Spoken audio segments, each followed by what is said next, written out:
Sir इधर कुछ वर्षों में जो हमारे पौराणिक पुस्तकें हैं और इतिहास की पुस्तकें हैं, उनके जो स्त्री पात्र हैं उन पर कई पुस्तकें लिखी हैं। यदि सीता की बात की जाए तो आपने पुस्तक लिखी, नारायण सिंह की किताब सीता बनाम राम आई, अनामिका जी का नया उपन्यास रंग ओट आया है, और उषा किरण खान ने वाचस्पति मिश्र पर भांति पुस्तक लिखी। इतिहास के इन पुस्तकों से कस्तूरबा गांधी पर पुस्तक गिरिराज किशोर ने लिखी, और अभी हाल में सरला देवी चौधरानी पर अलका सराबी की किताब आई है, भारती जी की आत्मीय मल्लिका जी थी उन पर भी किताब आई है। तो क्या सर ये जो वैश्विक स्तर पर समाज को अधिक समावेशी और लोकतांत्रिक बनाने के जो प्रयास किए जा रहे हैं, हाशिए पर रह गए लोगों को मुख्यधारा में लाने के जो सवाल्टर बहसें चल रही हैं उसके प्रयासों पर, तो जिस तरह से ये समाज बदल रहा है उसी प्रकार से पौराणिक शास्त्रों और इतिहास की पुस्तकों का पाठ करने के प्रयास के अंतर्गत ये किताब लिखी गई। ऐसा है कि कुछ इस तरह के मैंने देखा कि विमेन डिस्कोर्स के अंतर्गत कुछ ऐसी बहसें आने लगी कि जिनमें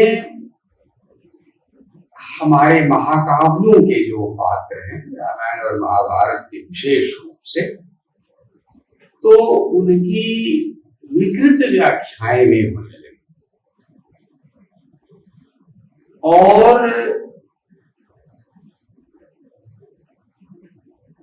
उसमें लोग चुनने लगे कि ये बात, कुछ लोगों ने तो पूरी तरह से ही निषेध कर दिया कि हमारे जो पुराने जितने भी हमारी जो पुरानी साहित्य परंपरा है उसमें स्त्री और दलित उनके लिए सकारात्मक कुछ भी नहीं। कुछ लोगों ने उसमें चुन लिया कि कुछ पात्र बड़े क्रांतिकारी हैं और उनमें सीता के बारे में ये मान लिया गया कि सीता बहुत दब्बू किस्म की है, बस राम के पीछे पीछे चलती है और स्वतंत्र रूप से निर्णय नहीं ले सकती, सीता का अपना कोई व्यक्तित्व नहीं है, ये सब बोला जाता था। तो ये सब तो था, तो ये सब जवाब देने के लिए तो मैंने नहीं लिखा। संयोग की बात थी कि मैं और हमारे मित्र प्रोफेसर सदानंद शाही हम लोग दरभंगा विश्वविद्यालय में किसी कार्य से गए थे और वहां पीएचडी मौखिकी संपन्न होने के बाद हम लोगों ने निर्णय लिया कि हम लोग नेपाल में चल के जानकी धाम का और जो सीता का जन्म जहाँ हुआ है वो स्थल देखेंगे। तो हम लोग साथ गए, तो मैं रास्ते भर शाही जी से सीता के बारे में विशेष रूप से वाल्मीकि रामायण के संदर्भ से अनेक बातें करने लगे। तो उन्होंने कहा कि आप बताइए सीता पर व्याख्यान दे सकते हैं? हमने कहा हाँ मैं दूंगा। तो उन्होंने उसी साल मुझे अवकाश था, सेवानिवृत्त भी होना था, तो उन्होंने कहा कि तो इस पर आप 3 व्याख्यान दीजिए। मैंने कहा नहीं मैं 4 व्याख्यान दूंगा, और मेरे दिमाग में उसी समय खाका बन गया। संयोगवशात आप जानते ही हैं 24 मार्च को सहसा भारत सरकार ने लॉकडाउन कर दिया और उस समय न पुस्तकालय में जा सकते थे, न किसी के यहाँ आना जाना होता था, अपने ही घर में रहना होता था। उसी समय हमने सीखा मोबाइल पर ऑनलाइन बहुत कुछ, कंप्यूटर पर ऑनलाइन पढ़ना, ये सब बच्चों की मदद से सीखा। और फिर व्याख्यान देने की बारी आई, तो मैंने पहला व्याख्यान वाल्मीकि की सीता पर दिया, दूसरा कालिदास और भवभूति की सीता पर दिया, तीसरा तुलसीदास की सीता पर, और अंतिम लोकगीतों की सीता पर व्याख्यान दिया। लेकिन इन व्याख्यानों से पहले ही मैंने उनको विस्तृत, उनके पूरे विस्तार में मैंने ये व्याख्यान लिख लिए थे। लेकिन व्याख्यान की तो एक समय सीमा होती है, उनको घंटे भर में पूरा कर देना होता था। लेकिन वो लिखित व्याख्यान मेरा ज्यादा लंबा था और बाद में वही सब पुस्तकाकार आया। तो आप पाएंगे कि कोरोना की पृष्ठभूमि भी उसमें थी, और उस कोरोना काल में जो स्त्री की महिमा जिस रूप में मेरे सामने प्रकट हो रही, तो हम जिन घरों से आए थे, जिस संस्कृति से आए थे, घर परिवार से आए थे, और अब हम देख रहे थे स्त्रियों को जूझते हुए। हमारे आसपास जो झोपड़पट्टियां थी उनसे कैसे निकल के और वो जो है वो घरों में काम काज करती हैं, और इन सारी चीजों में मुझे लगा कि ये सब सीताएं हैं, ये सब सीता है। अच्छा, बहुत जगह काम भी छुड़ा दिया गया। तो हम लोगों ने तो ये भी कहा कि आपका हम लोग देते रहेंगे, और जब तक आपके लिए भी खतरा है तो आप न आए। लेकिन कई महीनों तक हम लोगों ने जहां तक हो सकती थी मदद की करते रहे। लेकिन एक चीज मैं लक्ष्य करता था, छत पर ही टहलना तभी से हमारा शुरू हुआ, तो मैं देखता था ध्यान से कि ये जो सब्जी वाले हैं, ये तो पूरे लॉकडाउन के समय भी हमको सब्जियां पहुंचा रहे हैं, और महिलाएं उनके साथ लगी हुई हैं। वो रात को आधी रात को जाते हैं बेचारे, वहां भी पुलिस मार मार के भगा रही है कि भीड़ हो रही है, भागो भागो भागो, जल्दी जल्दी ये सब्जियां ठेलों पर लादते लेके आते हैं। तो अजीब, लेकिन उसमें स्त्रियों की जिम्मेदारियां। तो ये जो सीता का बिंब है, उसमें हमारी जो भारतीय नारी है उसकी उदात्त भूमिका क्रमशः मेरे सामने और स्पष्ट होती है। और मुझे लगा कि सीता हमारे महाकाव्य की दब्बू स्त्री नहीं है, उसकी जो शक्ति है वो हर शक्ति उसकी विशिष्टता के साथ होती है। एक आदमी जो हमेशा बंदूक चला रहा है वही बहादुर नहीं है, गोली मारना ही सबसे बड़ी बहादुरी नहीं है। वे लोग, गांधी जी के हिंद स्वराज में पढ़िए, उन्होंने कहा है हमारे किसान से बढ़ के बहादुर दूसरा कौन है। वह रात में सन्नाटे में खेतों में सांप सिंह बाघ तमाम हिंसक जंतुओं के से निर्भय करके खेतों में सोता है, अपनी फसलें बोता है। आधुनिक युग में देखें तो वो अपनी बारी का इंतजार करता है, और जो बिजली आई अपने खेत में जो है वो पानी ले जा रहा है। घनघोर ठंड में जो है पानी, घनघोर ठंड में जिसमें हम निकल रहे हैं एक्सपोजर हो जाए, और वो किसान उसमें अपने खेतों की सिंचाई कर रहे हैं। तो देवी रेखा चित्र में निराला जी क्या कह रहे हैं कि वह किस नेपोलियन से कम है, वह देवी किस बहादुर से कम। तो ये जो सीता की वीरता है वो इस रूप में है कि वनवास में उसकी वीरता और व्यक्तित्व को खुलने का मौका मिला। लेकिन अब देखिएगा कि वनवास के समय जैसे राम ने ठोस निर्णय लिया कि नहीं, सत्य के मामले में कोई दूसरी बहानेबाजी नहीं, सत्य के आगे उन्होंने सत्ता का परित्याग कर दिया। लेकिन सीता ने अपना निर्णय लिया कि मुझको वनवास नहीं मिला है तो भी मैं इस संघर्ष में भागीदार हूं, मैं केवल आपके सुख की संगिनी नहीं हूं, मैं दुख की भी संगिनी। और राम या तमाम पुरुष सोचते हैं कि मैं तो इस संघर्ष में रह लूंगा जंगल में कहीं भी, ये नहीं रह पाएगी। लेकिन सीता उसमें बराबरी के साथ दावा करती है कि नहीं, मुझे जंगल बहुत अच्छा लगता है, जंगल में मैं आप रहे और मैं घर में रहूं, ये कैसे हो सकता। तो वो निर्णय सीता का है। सीता को कोई बाध्यता नहीं है वरदान और अभिशाप की, लेकिन ये सीता का अपना का निर्णय। अब पता नहीं आलोचक कैसे कहते हैं कि सीता निर्णय नहीं ले सकती। सीता का कोई व्यक्तित्व नहीं है, सीता को कौशल्या समझाती है, सीता को राम समझा रहे हैं, सब लोग समझा रहे हैं, और सीता सबका परिवार। लोग कहते हैं सीता बोलती ही नहीं। सीता कितना लंबा बोली है, आप देखिए, राम ने 20 श्लोकों में उसको रोका है, और सीता ने ठीक, मैंने गिनती की, ठीक 20 श्लोकों में ही वाल्मीकि रामायण में उसने प्रतिवाद किया, नहीं मेरा जाना क्यों जरूरी है। तो आप देखें कि सीता निर्णय ले सकती है और दुख में और संघर्ष में भी साझीदार हो सकती है। दूसरा, सीता का व्यक्तित्व और उसकी परीक्षा वहां भी होती है।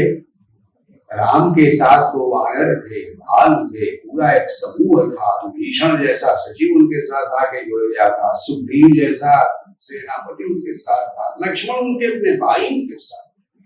सीता के साथ कोई नहीं था अशोक वाटिका। सीता को यह भी नहीं पता था कि राम जीवित है कि नहीं जीवित।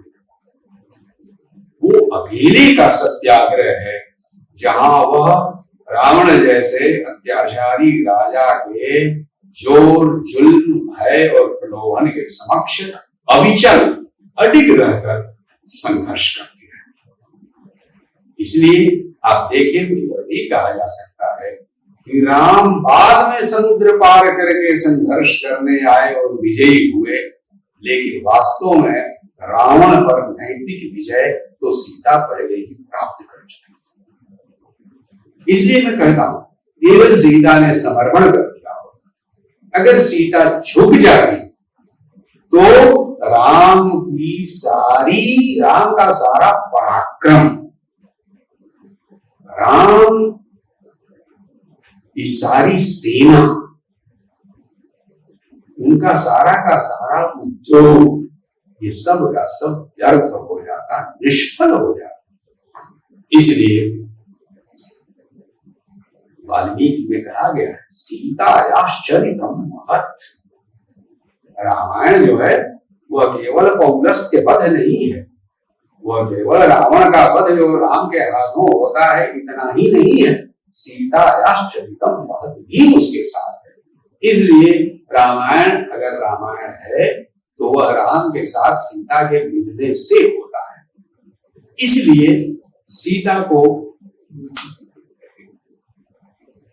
के अपने महाकाव्य के माध्यम से, कालिदास के, भवभूति के, तुलसीदास के और उससे भी अधिक अपने लोक गीतों के माध्यम से मैंने सीता के इस व्यक्तित्व को देखा कि जो स्वतंत्र निर्णय ले सकती है, जो दुख में संघर्ष में धैर्य पूर्वक, राम से धैर्य में किसी तरह भी कम नहीं, संघर्ष में किसी तरह से भी कम नहीं है, और वह अपने स्वाभिमान और अपने निर्णय को लेकर के उनके पास विवेक है, उसको लेके वो बहुत सजग हैं। और विशेष रूप से हमारे लोक गीतों में सीता निर्वासन के समय में सीता जिस तरह का प्रतिवाद है, इस तरह वो प्रेम की मूर्ति है, स्वाभिमान की मूर्ति है, और उनके संघर्ष में एक विशेष गरिमा है। वह जो है वो तुच्छ कलह नहीं करती, कभी भी अपनी बात रखते हुए ओछेपन पर नहीं उतरती, राम का प्रतिवाद करते हुए भी ओछापन नहीं बरती। जब वह भूमि में प्रवेश करती हैं तो कहा है कि सीता राम को एकटक देखती रही, है ना। सीता धरती में गई समाई कुछ नहीं बोली न हो, तो उनको एकटक देखती हुई ऐसे धीरे धीरे धीरे धीरे भूमि में समा गई, लेकिन बोली कुछ नहीं, बस देखती रही।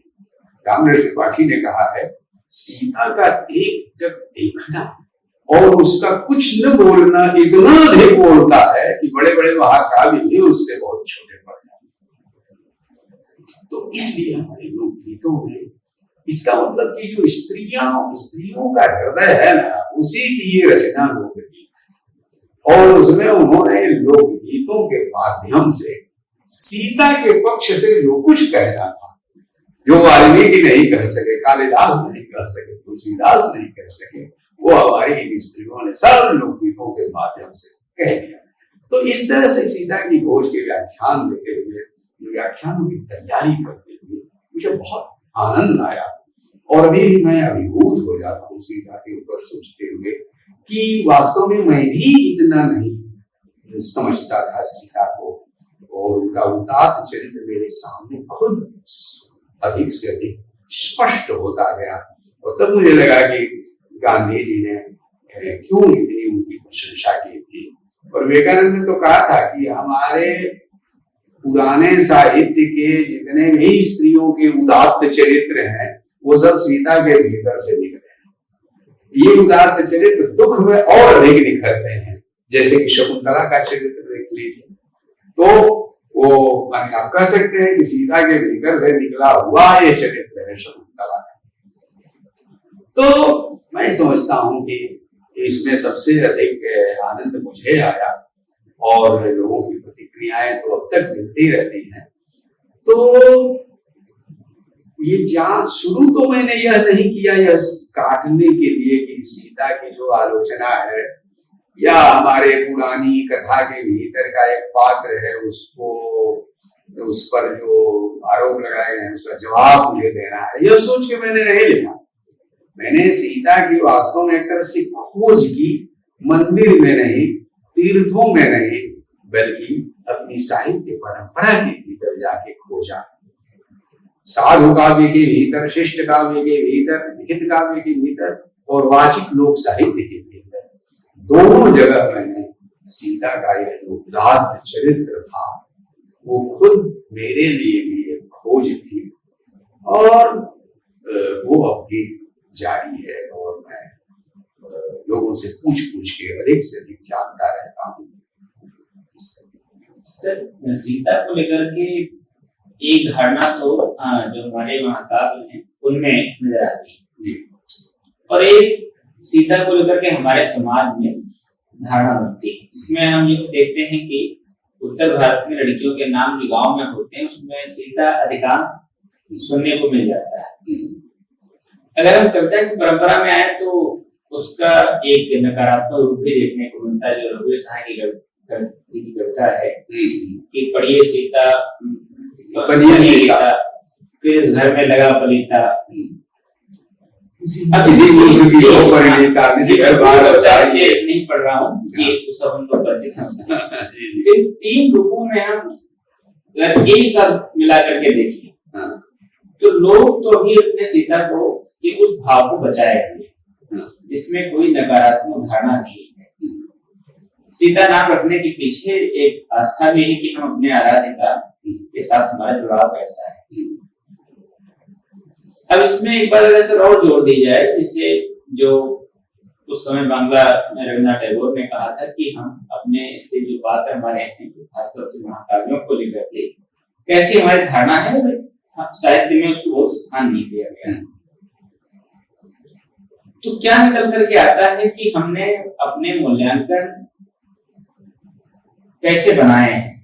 जब हमारा समय आगे बढ़ रहा था तो उस समय के हिसाब से हमने अपने इन पात्रों का उनके बारे में जो राय बनाई वो तर्कसंगत थी या किसी एक खास धारणा के तहत हमने उन राय को शामिल कर लिया। जैसे वीमेन स्पोर्ट्स में सीता को लेकर के जो बात करेंगे तो कोई प्रगतिशील भाव उसमें नजर नहीं आता है। असल में क्या है कि हम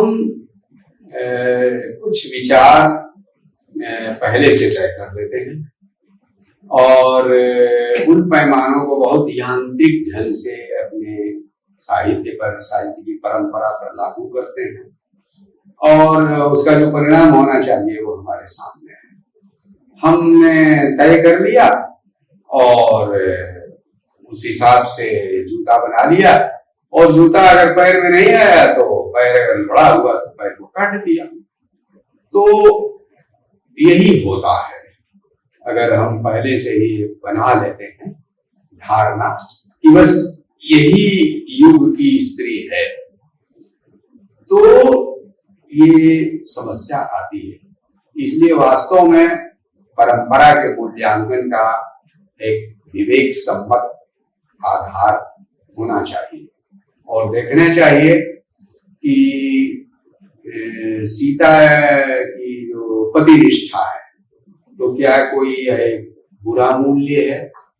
सीता ने अपने बच्चों का धैर्यपूर्वक कष्ट में भी जैसे पालन किया है, तो क्या यह कोई बुरा मूल्य है? हमारे लोकगीत बता रहे हैं, वो वक्त सूचना देने वाला जब पहुंचता है अयोध्या में तो बताता है कि साहब लकड़ी जलाकर उसके उजाले में सीता ने बेटे का मुख देखा।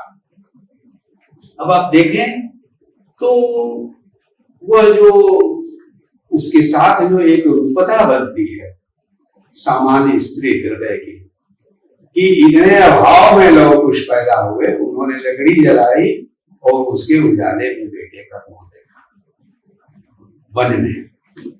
तो ये जो गीत गाने वाली स्त्रियां हैं, उन अभावों के भीतर रहते हुए इस तरह अपने बच्चों का वो पालन पोषण और समूचे भारतीय किसान जीवन की यह गाथा है। ये हमारी स्त्रियां जिन्होंने कोरोना काल में और इससे पहले जितने भी अकाल और महामारी और हर दौर में उन्होंने अपने बच्चों को केवल पूर्णा बन के ही नहीं बल्कि दुर्गा बन करके सिंहिनी की तरह से उन्होंने उसकी रक्षा की है, अपने घर परिवार की रक्षा की है। तो विमेन डिस्कोर्स के नाम पर उन सबको इनकार कर देना, मैं समझता हूं कि अपने घर के मोदी बाहर कीचड़ में फेंक देने के बराबर है। मैं समझता हूं कि हमें उन मोदियों को पहचानना सीखना चाहिए और जो भारत को अपना भी डिस्कोर्स गढ़ना चाहिए। बने बनाए जो डिस्कोर्स हैं, बना बनाया जो नाप है, फीता है, उसको ला के अगर करेंगे तो पैर वही काटना पड़ेगा। हाथ अगर बड़ा लंबा पड़ रहा है तो हाथ काटना पड़ेगा। कुर्ते के नाम बना बनाया कुर्ता ले आए, कमीज ले आए तो हाथ काटना पड़ेगा। मैं सोचता हूं कि बना बनाया हमें न जूता पहनना है न कपड़ा पहनना है, बल्कि हमें हमारी जो साहित्य परंपरा है, हमारी जो साहित्यिक परंपरा है, हमारा जो जीवन है, इस विमेन डिस्कोर्स में खटने और खाने वाली करोड़ों करोड़ हमारी जो स्त्रियां हैं वो कहाँ है? मैं तो नहीं देखता कि उनकी कहीं कोई चर्चा होती है। क्या यौन समस्या ही उनकी मुख्य समस्या है? हमारे ये जो श्रमशील लोग हैं, इनकी मुख्य समस्याएं सेक्स की समस्याएं नहीं है। हमारे लोगों की मुख्य समस्याएं मजदूरी की समस्या, हमारे लोगों की समस्या है रोजगार की गारंटी की समस्या है, हमारे लोगों की समस्या है उनके बच्चों की शिक्षा और उचित चिकित्सा की समस्या। ये हमारे विमेन डिस्कोर्स में कितना आता है? तो वास्तव में खाए और रहाए हुए वर्गों की स्त्रियों की चिंताएं उनमें मुख्य रूप से स्थान ले लेती है। लिविंग रिलेशनशिप और दूसरी अनेक जो नई यौन जीवन की बिल्कुल नई समस्याएं हैं, एक बहुत ही मुट्ठी भर का छोटा सा वर्ग है, उसकी समस्याएं मुख्य समस्याएं बना दी जाती हैं और जो एक व्यापक श्रमशील जन समुदाय है, स्त्रियों की मजदूरी तो उनकी तुलना में बहुत ही कम होती है।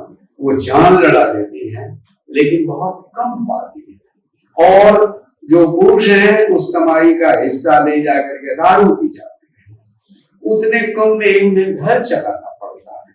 तो ये जो उनकी बहुत ही समस्याएं हैं। और दूसरी तरफ उनका जो आदर्श जीवन है, वहां अपने अभावग्रस्त पति के साथ उसी अभाव में रहते हुए संघर्ष करने वाली स्त्री, उन्हीं अभाव में बच्चों को पालने वाली स्त्री, बच्चों का पालन करना, अभावग्रस्त पति का सहयोग करना संघर्ष में, मैं समझता हूँ कि यह धिक्कार लायक वस्तु नहीं है, बल्कि यह उनके उदात्त चरित्र की घोषणा करता है। इसलिए मैं कहता हूँ कि जैसे क्रांति का एक रशन पाथ ऑफ रिवोल्यूशन की है, कम्युनिस्ट आंदोलन में कभी रशन पाथ ऑफ रिवोल्यूशन और चाइनीज पाथ ऑफ रिवोल्यूशन, इनकी बहसें हुआ करती थी।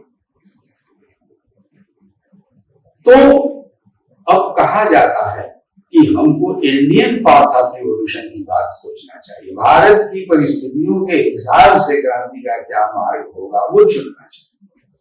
इसीलिए स्त्री मुक्ति के मामले में भी हमारे चिंतकों को सोचना चाहिए कि हमारे यानी स्त्री विमर्श का भारतीय रास्ता क्या होगा।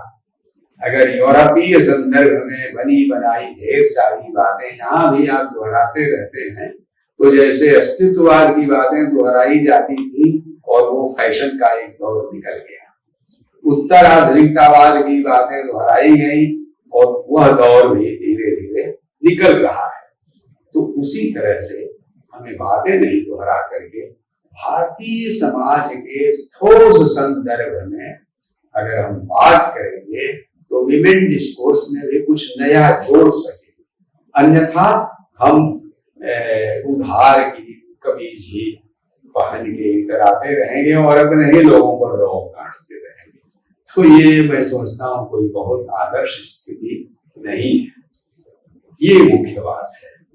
सर, हमारे साथी रोहतास का एक प्रश्न है जी कि जब सीता जी अशोक वाटिका में थी और उम्मीद खो रही थी, तो जब हनुमान जी वहां पहुंचते हैं तो फिर से उनकी उम्मीद बनती है, लेकिन कहीं ना कहीं वो अपनी सुरक्षा के लिए राम पर ही आश्रित है। ये उनके स्त्री के रूप में उनकी सीमा को दर्शाता है।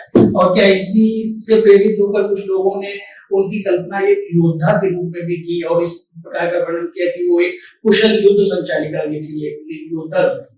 वो अपने अमीश त्रिपाठी जी वहां है, तो उन्होंने सीता का जो वॉरियर रूप है, और कुछ लोग समझते हैं कि सुना है विश्वविद्यालय में टैंक का मॉडल लगा दिया गया सिंह द्वार पर कि इसको देख करके छात्रों के भीतर देशभक्ति का संचार होगा। तो पैटर्न टैंक देख के देशभक्ति का कैसे संचार हो सकता है भला? देशभक्ति तो देश को देखने से पैदा होती है, देश के प्रति अनुराग हो तब होगा। उसी तरह से ताकत जो है वह तीर और धनुष में ही नहीं होता। सीता बिना तीर धनुष चलाए हुए अपने आप में बहुत जबरदस्त योद्धा है। क्या जीवन योद्धा, जो खेती बाड़ी करने वाले लोग हैं, ठंड में और बारिश में और कठिन परिस्थितियों में जो उत्पादन संघर्ष में लगे हुए लोग हैं, जीवन संघर्ष में लगे हुए लोग हैं, अगर ये जीवन एक समर है तो क्या इस जीवन समर के वे योद्धा नहीं है? तो मैं समझता हूँ कि सीता उस जीवन समर की योद्धा महिला है। उसके लिए उनको एक ऐसी कुहड़ कल्पना के भीतर से गुजारना जरूरी नहीं था। उसके लिए उनको लक्ष्मीबाई एक जबरदस्त उदाहरण थी। लक्ष्मीबाई पर उनको ऐतिहासिक उपन्यास लिखना चाहिए था, जैसे हमारे वृंदावन लाल वर्मा ने लिखा। हमारे यहाँ अनेक स्त्री योद्धा हो चुकी हैं, उनके ऊपर उनको लिखना चाहिए था। उनको झलकारी भुलैया पर लिखना चाहिए था, जो झांसी की रानी की एक सहयोगी सिपाही थी। तो मैं समझता हूं कि इस तरीके से हमारे महाकाव्य के स्त्री पात्रों को या पुरुष पात्रों को इस रूप में बदलना उचित नहीं है, बल्कि उसकी विनय, क्या सीता की विनम्रता, सीता की साधुता, उनकी पवित्रता, उनकी सच्चरित्रता, उनकी सत्यनिष्ठा, धैर्य में अविचल बने रहने वाला गुण, ये किसी वीरता से कम है क्या? तो मैं समझता हूं कि इसके लिए वीरता का अतिरिक्त रूप से जो आरोप करना है, ये एक हास्यास्पद प्रयास है।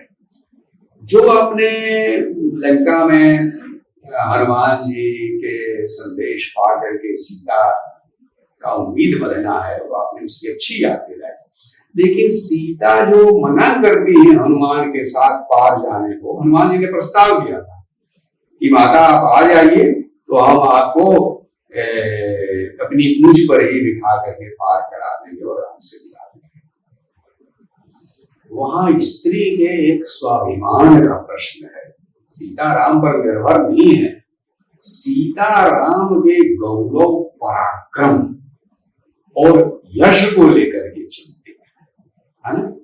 ये सीता राम के लिए यश की बात नहीं होगी, राम का यश इस बात में होगा कि वो आए, रावण को सबक सिखाएं और वे मुझे लेके जाएं। आप अपनी पत्नी को लाने के लिए नौकर को भेज दीजिए और आप खुद उन्हें रिसीव करके जाएं। वो एक दो बातें होती है। आप पिता की सेवा खुद करते हैं हॉस्पिटल में, वो एक बात है, और आपने कुछ पैसे देके नौकर चाकर लगा दिए। बड़े लोग जो है उनके यहाँ बड़े बूढ़ों की सेवा नौकर चाकर ही करते रह जाते हैं और बेटे अपने संतानों का मुख देखने के लिए वो तरस जाते हैं और ऐसे ही चले जाते हैं, इस दुनिया से विदा हो जाते हैं। तो इन दोनों सेवाओं में अंतर है। सीता यही करती है कि राम के लिए उपयुक्त यही है कि वो अपनी सेना के साथ आए और पराक्रम, क्योंकि उन्होंने कहा है बार बार राम को, तुम राम को जानते नहीं हो, राम के पराक्रम के बारे में तुम जानते नहीं, तुम मेरे सामने। ये सीता ने इतना विश्वास से उसको जो बार बार कहा है, उनके भीतर का एक स्वाभिमान है, इसको सबक सिखाया जाना चाहिए। तो सीता कहती है कि ये उनके लिए उचित यही होगा कि वो आए और रावण ने जो कुछ किया है उसकी करतूत के लिए उसका दंड दें और तब मुझको साथ ले चले। इसमें सीता के स्वाभिमान और राम के यश की बात है। अगर वे हनुमान के साथ चली जाती हैं पानी के लिए तो हाँ धन्यवाद, वो अगर हनुमान के साथ चली जाती हैं तो ये बात फिर नहीं होती है। तो मैं समझता हूं कि इसमें भी सीता की बुद्धिमत्ता ही इससे अधिक जाहिर होती।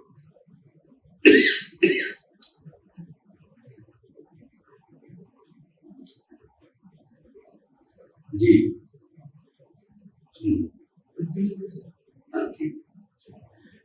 सीता के विषय में एक जिज्ञासा होती है। आपने कहा कि सीता से सही से न्याय तो लोक ही कर सका है, लेकिन फिर भी पुस्तक की तैयारी के दौरान आपने वाल्मीकि से लेके भवभूति और माघ तक के कवियों का अध्ययन किया, तो किस कवि ने सीता का वर्णन अधिक भावपूर्ण ढंग से, लालित्यपूर्ण ढंग से किया है? देखिए, जो कवि कल्पना है ना, तो हर कवि एक तो उसकी अपनी जीवन दृष्टि, उसका अपना जीवनानुभव और उसकी अपनी सृजनात्मक कल्पना, तो हर कवि इसी रूप में विशिष्ट है। जिस रूप में विशिष्ट है उसी रूप में वह उसी कथा को एक विशेष रूप देता है। तो रामायण की कथा वही है जो वाल्मीकि से आ रही है, लेकिन आप पाएंगे कि हर कवि में कुछ न कुछ अलग है। आप पाएंगे कि वाल्मीकि के का बाद भास के यहाँ प्रतिमा नाटक में जो हालांकि बहुत थोड़ा एक रूप आता है, बहुत उसमें खुल करके सीता और व्यक्त नहीं, माने उनका चरित्र बहुत खुल के नहीं आता है। उसी तरीके से आप देखिए तो कालिदास के समय तक आते आते बहुत सारी चीजें जो बदल गई है, तो आप पाइएगा कि 13वां 14वां सर्ग जो है वहां सीता निर्वासन का प्रसंग है। और उस प्रसंग में देखिए कालिदास हर श्लोक को, वाल्मीकि क्या है, वाल्मीकि में कथा का प्रवाह है, कहीं बीच में रुकते हैं किसी प्रसंग में, और लेकिन कालिदास एक एक श्लोक को बड़े कलात्मक ढंग से अलंकृत करते हैं, सजाते हैं, तो हर श्लोक भी अपने आप में एक स्वतंत्र रचना जैसा हो जाता है, तो उसको अलग से भी आप पढ़ सकते हैं। तो एक एक श्लोक पर रुकते हुए आपको चलना होता है। फिर भी सीता निर्वासन का प्रसंग बहुत मतलब मार्मिक बन पड़ा है, और वहां सीता के प्रति जो सहानुभूति है कालिदास की वो दिखती बनती है। जैसे राम ने जो सीता पर आरोप लगाए थे वाल्मीकि रामायण में, वो सब बहुत विस्तार से है। कालिदास में यहाँ वो विस्तार नहीं मिलेगा, और वाल्मीकि वहां एक कवि के रूप में आते हैं। तो सीता को लक्ष्मण जब छोड़ के जा रहे हैं तो वो अद्भुत सब प्रसंग है। सीता रोना शुरू करती है, एक वो झरना है जो झर रहा है, और दूसरी ओर सीता है उस झरने के पास बैठ के रो रही है। एक और पर्वत से झरना झर रहा है, एक और आंसू झर रहे हैं सीता के, और उसी समय वाल्मीकि समिधा के लिए अपनी लकड़ियां चुनने को तामोप्यगच्छत्रुतानुसारी कवि कुशेत महाराज जाता, मुनि शब्द नहीं है, कवि है, कवि ही कुशेत महाराज जाता। वह कवि समिधा के लिए कुशाओं का चयन करने के लिए जा रहा था। कवि कुशेत महाराज जाता। तो उसी समय किसी महिला लड़की को रोते हुए सुना, तो उस जंगल में पता कैसे चले, तो रुलाई की आवाज सुनकर, रुदितानुसारी रोती हुई आवाज का अनुसरण करते हुए निकले थे रोजमर्रे के काम से, लकड़ी चुनने के लिए पहुंचे थे, रोजमर्रे का काम। हम सब लोग, कवि भी तो एक नागरिक है, घर के कामकाज से निकलता है, साग सब्जी लेने को निकलता है, लेकिन उसके अगल बगल तो ऐसी घटनाएं घटती होती हैं। लेकिन अगर वह कवि है, उसके हृदय में संवेदना है, तो वो रोजमर्रे का काम एक और रह जाता है, और वह उसका अनुसरण करता हुआ वहां पहुंच जाता है। ताम अभ्यगच्छत्रुदितानुसारी कवि कुशेत महाराज जाता। उषाएं चुनना बंद हो गया, ईंधन चुनना बंद हो गया, बस सीधे रुलाई का अनुसरण करते हुए वह कवि वहां पहुंच गया। और कैसे न पहुंचता, क्योंकि निषाद विद्धांत दर्शनोत्थाह शोक श्लोकत्वमापद्यत यस्य शोक। कहा कि क्योंकि यह वही कवि है जिसने एक पक्षी कि क्रूर क्रंदन से विगलित होकर निषाद ने, वो निषाद दर्शन, निषाद के बाणों से विद्ध पक्षी का क्रंदन सुनकर वह एक बार व्यथित हो उठा था,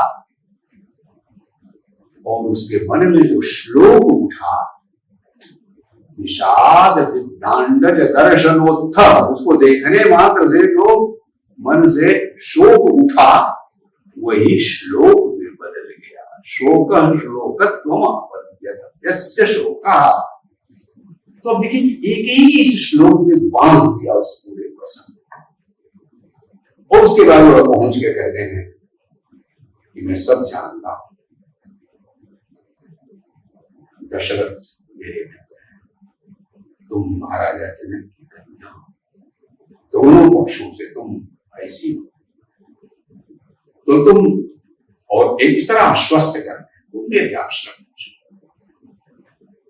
तो एक एक श्लोक, और जब लक्ष्मण जाने लगते हैं उनको छोड़ के, तो सीता जो संदेश देती है वो अद्भुत है।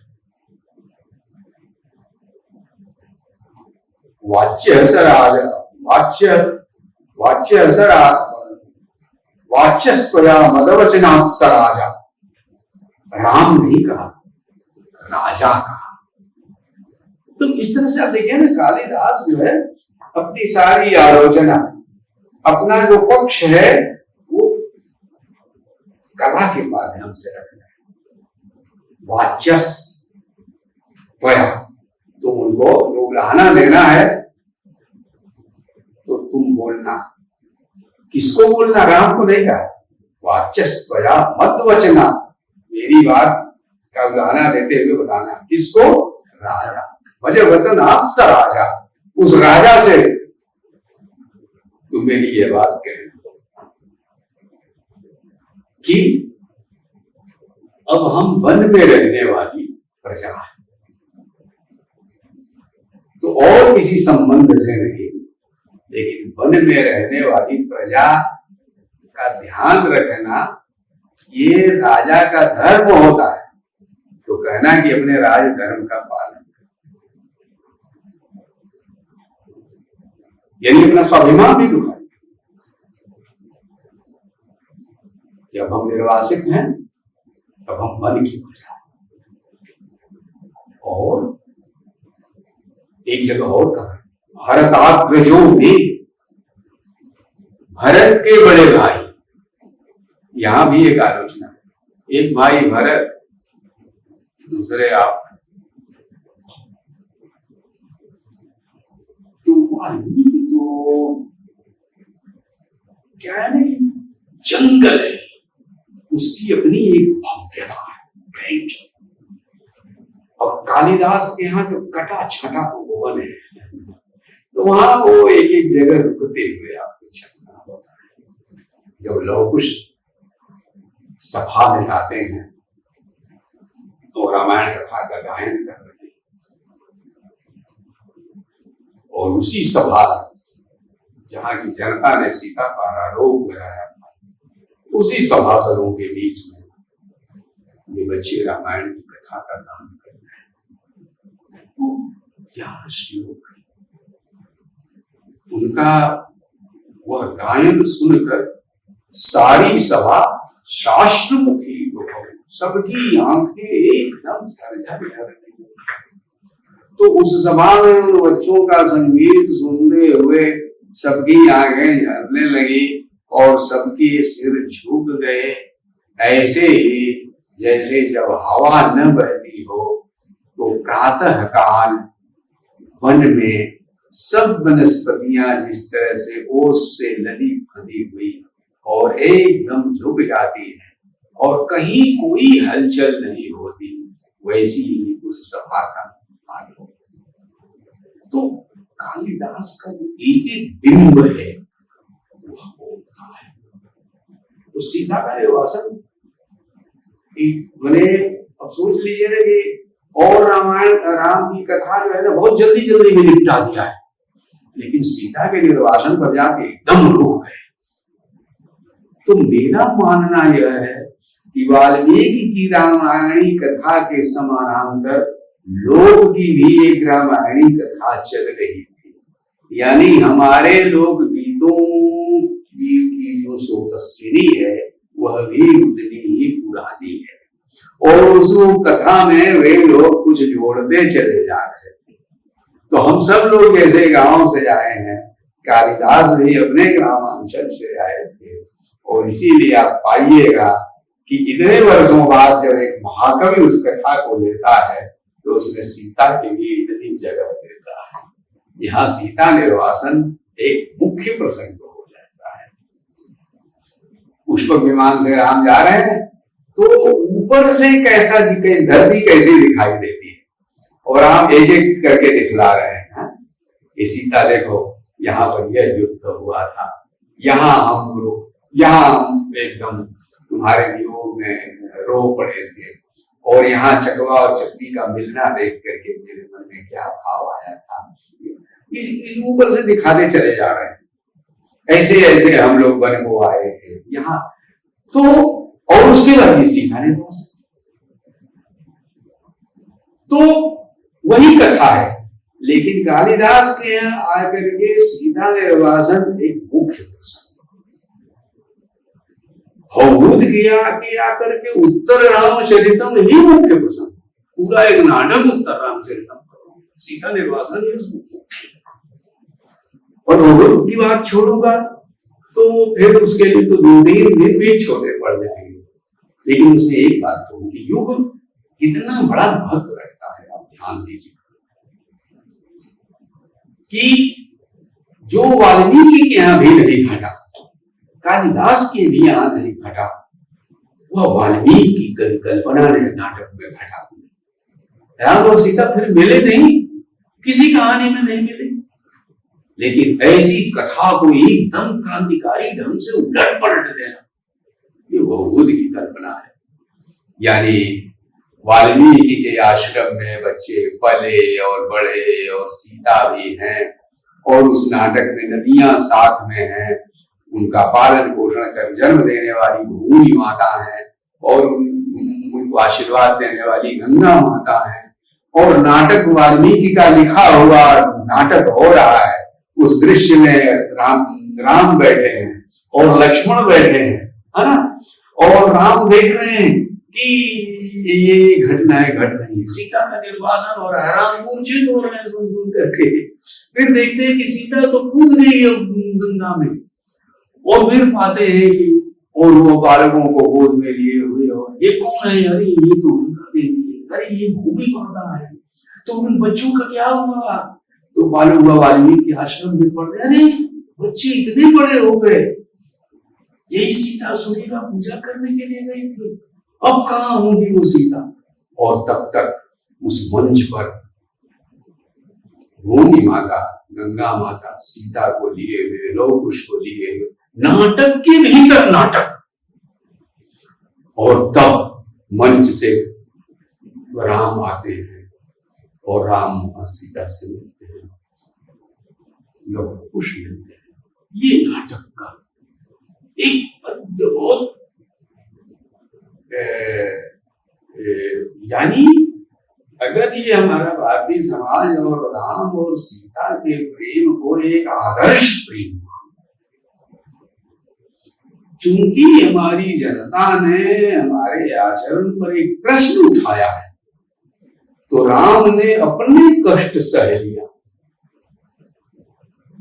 अपने दिल पर पत्थर रख के उन्होंने सीता को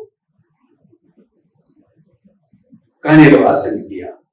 लेकिन वह एक भी दिन ऐसा नहीं बीता जिसमें वह दुखी न हो और सीता के लिए तड़प न रहे हो। भवभूत ने यह लिखा कि कोई चैन से नहीं। तो राम उत्तर रामविलास शर्मा ने काम किया है इस पर। उत्तर रामचरितम एक अपने ढंग की गजब की ट्रेजेडी है। जब वह राजा हो गया तो इस राजा के धर्म को, प्रजा का अनुरंजन ही जिसका मुख्य धर्म है। अगर एक सवाल है राजा पर, तो राजा को अपने दिल पर पत्थर रख के ये करना होगा। तो एक और प्रेम और दूसरी ओर स्टेट, एक और हृदय है और दूसरी ओर राज्य है। इस द्वंद्व को बहुत खूबसूरत ढंग से दिखाया, लेकिन कभी भी ऐसा नहीं हुआ कि राम का वह प्रेम खत्म हो गया हो। और अंत में जो राज्य ने नहीं किया वह कविता ने कर दिया और नाटक ने कर दिया, और उस नाटक में अंततः राज्य पर प्रेम की विजय हो। और प्रेम की विजय तब हुई जब उस द्वंद्व का समाहार हो गया, यानी जनता ही, यानी श्रोता ही दहाड़ दहाड़ के कहने लगे, अरे अब तो सीता और राम को मिलना चाहिए, अरे सीता पर अपवित्रता का लांछन लगाने वाले कौन है? सीता पर तो अब किसी को सवाल नहीं है। तो लक्ष्मण ने, जो गंगा माता ने कहा कि सीता एकदम पवित्र है ना, गंगा माता ने कहा। तब वशिष्ठ की पत्नी अरुंधति ने कहा सीता एकदम पवित्र है। तो लक्ष्मण ने राम से कहा, वो बैठे हुए श्रोता के रूप में, कहा आर्य आप सुन रहे हैं क्या कह रही है गंगा माता, क्या कह रही है भगवती अरुंधति? तो राम ने कहा कि लोग सुनो। उन्होंने कहा कि मैं क्या सुनूं, लोग सुने, लोग सुने, यही लोग न कह रहे थे, ये लोग सुने। और तब जो लोग भी एकदम हाहाकार कर उठते हैं, तब एक पृष्ठभूमि बनती है जहां समाहार हो गया इस बंधु का, और राम और सीता अब मिलते हैं। लेकिन केवल राम और सीता ही नहीं मिलते, लव और कुश भी मिलते हैं। ये नाटक, इसलिए संस्कृत परंपरा में कहा जाता है मानव भवभूति में ही अपनी रचना को। देखिए कई बार ऐसा होता है कि एक लेखक अपनी ही रचना को फिर से काट छाट के ठीक करता है।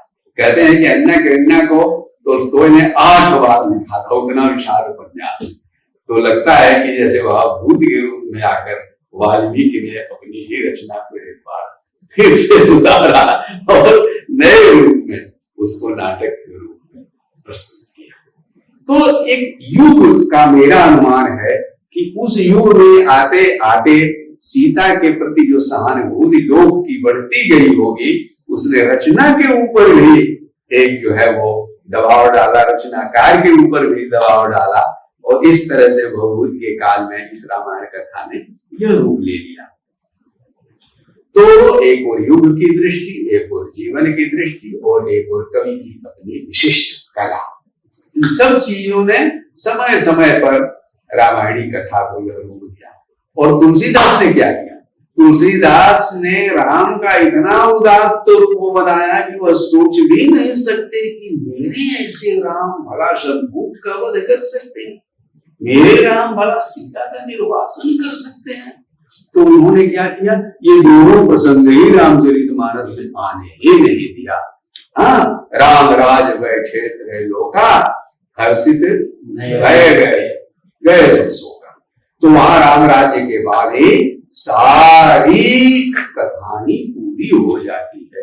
तो तुलसीदास तक आते आते यह हुआ, ये दो अप्रिय प्रसंग वो दोनों हटा ही दिए। ये सीता को अब सीता से हम लोग इको से आगे बढ़ते हैं। हाँ, और बंगाल की तरफ चलते हैं। सर आप परेशान तो नहीं है? नहीं, बहुत मजा आ रहा है। बैठिए।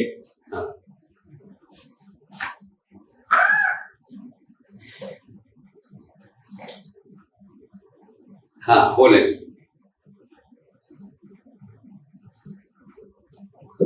सर एक जो हमारे भारतीय समाज में और जो हमारा हिंदी का समाज है, उसमें नवजागरण की बातें कई बार हमें सुनने को मिलती है जी। और जो नवजागरण है उसके कई अर्थ भी प्रचलित हो गए हैं। उस पर असहमतियां और असहमतियां दोनों बनती हुई रहती है। और आपने विवेकानंद पर काम किया है और नवजागरण पर भी, हिंदी के नवजागरण पर भी अलग से बात की है।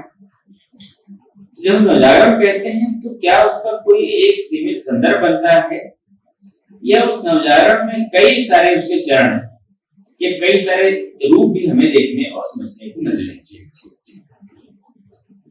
और विवेकानंद को जो पढ़िए तभी देखिए कि आप कितने स्तरों पर वो नवजागरण की बात कर रहे हैं। जी। तो ऐसे में जो हमारे समाज में जो धारणा बनती है नवजागरण को लेकर के, वो कई बार एकांगी बनती है कि वो ब्रिटिश हुकूमत के खिलाफ ही हम जो विद्रोह है, ये जो संघर्ष है, उसको ही हम। आपको विवेकानंद पर काम करते हुए और इस धारा पर काम करते हुए कौन कौन से रूप देखने को मिले? विपिन जी, वास्तव में भारतीय नवजागरण और फिर एक एक प्रदेश में उसने जो रूप लिया, यानी उसका एक अखिल भारतीय रूप है और दूसरा उसका एक जातीय रूप है, उसके प्रदेश का भी अपना विशिष्ट रूप है। तो कहिए तो ये बहुत बृहद परियोजना है और उस पर गंभीर ढंग से अनेक दिशाओं से मिलजुल करके जब काम होगा तभी जो है उसका असली रूप हमारे सामने आ सकता है। तो असल में तो आप देखिए तो अनेक दिशाओं से नवजागरण हुआ। उसी समय में आप मुस्लिम समाज में भी अनेक बुद्धिजीवियों को पाइएगा जो अनेक दिशाओं से मुस्लिम समाज को जगाने में लगे हैं। मुस्लिम इस्लाम को लेकर के जो बहसें हैं उन पर वे लोग बहसें बातचीत कर रहे हैं, अपने समाज के लिए भी, शिक्षा के लिए, स्त्री को भी लेकर के। दलित समुदाय के भीतर आप देखें तो उधर भी एक हलचल है और बाकी जो हिंदू धर्म के भीतर लोग आए उसमें बंगाल से, महाराष्ट्र से, केरल से, अनेक दिशाओं से, गुजरात से महापुरुष आए। तो एक तो ये है कि विभिन्न समूहों और विभिन्न समाजों में नवजागरण का एक रूप है जो मुख्यतः धर्म से चल के आता है और समाज को भी अपने विमर्श का, विचार का विषय बनाता है। दूसरे राजनीतिक रूप से जो ब्रिटिश पराधीनता है उसके विरुद्ध जो ठोस संघर्ष है, जन संघर्ष, तो उसके भीतर से एक नवजागरण की अभिव्यक्ति है। जब रामदास जी कहते हैं कि हिंदी 1857 की क्रांति हिंदी नवजागरण की पहली, तो वास्तव में वो एक सांस्कृतिक नवजागरण भी है। वह केवल एक राजनीतिक संघर्ष ही नहीं है, बल्कि अगर जो लोग जी हुजूरी करते हैं या बहुत एक डरे हुए लोग हैं, वे लोग जब अपने अधिकारों के लिए पीठ सीधी करते हैं, डट जाते हैं लड़ाई में, तो एक सांस्कृतिक परिवर्तन भी है। ये केवल एक राजनीतिक संघर्ष ही नहीं है और उस संघर्ष में जो एकता बनती है उससे अपने आप में एक सांस्कृतिक परिवर्तन जबरदस्त आता है। और आप देखते हैं कि उसके भीतर से एक बाद में पत्रकारिता एक बहुत बड़ा माध्यम बनती है और उससे हमारे साहित्य का भी रूप बदलने लगता है। उसी में गद्य एक मुख्य माध्यम बन के आ जाता है और शुक्ल जी आधुनिक काल को गद्य काल कहते हैं। पत्रकारिता उसका एक बहुत बड़ा माध्यम है। हर अखबार के पास एक लेखकों का मंडल तैयार हो जाता है। भारत हिंदू मंडल, कानपुर में लेखकों का एक अलग मंडल है और इस तो एक तो भाषा के रूप को भी उसी समय भाषा हमारी आधुनिक साहित्य हमारे सामने आता है, तो उसके अनेक रूप हैं, अनेक आयाम हैं, अनेक दिशाओं से उसके लिए प्रयास होता है। इसलिए समग्रता में एक बहुत बड़ी परियोजना है जिस पर आजादी के बाद विद्वानों माने देश को चाहिए था कि ऐसी परिषदें बना करके और बाकायदा उस परियोजना पर काम होता। तो बहुत सारे लोगों ने यह काम किया है और आप पाएंगे कि विवेकानंद को अध्ययन करते हुए मैंने यह पाया कि केवल इस नवजागरण को राजनीतिक संघर्ष तक सीमित कर देना, उसको बहुत छोटा बना देना है। भारतेंदु ने केवल ब्रिटिश पराधीनता पर ही विचार नहीं किया। अगर केवल हिंदी नवजागरण को ही देखें तो आप पाइएगा कि जो बलिया का जो भाषण है गदरी मेले के भीतर का, भारत वर्षोन्नति कैसे हो सका, तो उसमें उन्होंने विभिन्न धर्मों और समूहों का नाम लिया है और कहा है कि सबको मिलके एक होना चाहिए, एकता पर बहुत उसने वाले हैं। दामोदर जी ने इस पर लिखते हुए कहा था कि इसके साथ वैष्णवता और भारतवर्ष नाम का उनका जो निबंध है उसको मिला के पढ़ने से फिर ये विचार पूरा होता है। तो अब उसको मिला के अब पढ़िए तो मालूम पड़ेगा कि वास्तव में कविवचन सुधा की टिप्पणियों में केवल ब्रिटिश पराधीनता की ही चर्चा नहीं है, वही उसका मुख्य पहलू नहीं है, बल्कि भारतेंदु ने वैष्णवता और भारतवर्ष में विभिन्न धार्मिक समूहों को भी एक जमीन पर आने के लिए पुकारा। और आप पाइएगा कि बंगाल के नवजागरण में भी यह बहुत बड़ी चिंता है कि ये सब लोगों को वह जमीन होनी चाहिए जहां सब इकट्ठा हो सके, सगुण और निर्गुण और राम और शिव और कृष्ण और शक्ति, शाक्त और तांत्रिक और सब। तो राजा राम मोहन राय वगैरह को उपनिषदों के भीतर वो आधार मिला, जहां न अंधविश्वास है, जहां न कुरीतियां हैं, न वहां पौराणिक कथाएं हैं, न विश्वास है। क्योंकि ईसाई जो धर्म प्रचारक हैं वे मुख्य रूप से पौराणिक कथाओं को लेकर के ही और हिंदू समाज की जो रूढ़ियां हैं, विश्वास हैं, उनको लेकर के ही अधिक से अधिक आक्रमण करते थे। तो उनके बचाव में उनको लगा कि ये उपनिषदों में जो निर्गुण निराकार का ईश्वर है, निर्गुण निराकार ईश्वर है और इसमें कर्मकांड नहीं, तो इन उपनिषदों को सामने रख के उन लोगों ने एक पुकार लगाई। और बाकी अवतार और मंदिर, इसको लोग कहते थे आइडोलेटरी, यानी पौत्तलिकता कहते थे, पुतले पूजने जैसा, माने बुद्ध पूजा। इस मामले में ऋषि दयानंद अधिक कठोर थे।